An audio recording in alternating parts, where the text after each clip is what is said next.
উত্তরের আকাশে কালো মেঘ, উজান থেকে নেমে আসা ঢল আর টানা বর্ষণের মধ্যে আবারও বন্যার আতঙ্কে দিন কাটছে দেশের অন্তত ১২ জেলার মানুষের।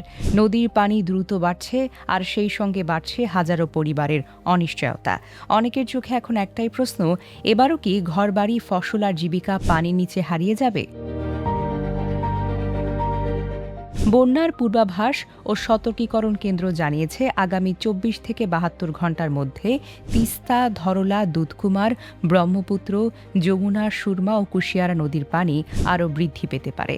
এর ফলে লালমনিরহাট, নীলফামারী, রংপুর, কুড়িগ্রাম, গাইবান্ধা, সিলেট, সুনামগঞ্জ, নেত্রকোনা, শেরপুর, ময়মনসিংহ সহ আশেপাশের নিম্নাঞ্চলে স্বল্পমেয়াদী বন্যার আশঙ্কা তৈরি হয়েছে। বিশেষ করে তিস্তা অববাহিকার মানুষ সবচেয়ে বেশি দুশ্চিন্তায় রয়েছেন।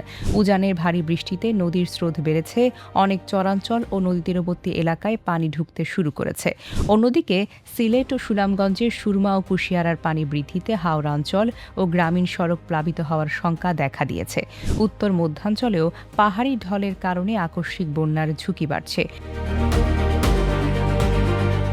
প্রতিটি বর্ষাই যেন নতুন করে মানুষের জীবনকে কঠিন পরীক্ষার মুখে দাঁড় করায়। কৃষকের মাঠের ফসল, দিনমজুরের উপার্জন, শিক্ষার্থীর স্কুলে যাওয়া সবকিছুই অনিশ্চয়তার মধ্যে পড়ে যায়।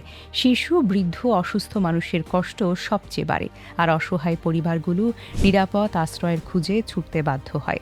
যদিও সংশ্লিষ্ট কর্তৃপক্ষ বলছে এটি আপাতত স্বল্পমেয়াদী বন্যার আশঙ্কা, তবুও টানা ভারী বৃষ্টি অব্যাহত থাকলে পরিস্থিতি আরও ভয়াবহ হতে পারে। স্থানীয় প্রশাসনকে প্রস্তুত থাকতে নির্দেশ দেওয়া হয়েছে এবং নদী তীরবর্তী নির্মাঞ্চলের বাসিন্দাদের সর্বোচ্চ সতর্ক থাকার পাশাপাশি প্রয়োজনে দ্রুত নিরাপদ স্থানে সরে যাওয়ার আহ্বান জানানো হয়েছে। মানুষের একটাই প্রত্যাশা, প্রকৃতি যেন আর কোনো দুর্যোগ না ডেকে আনে।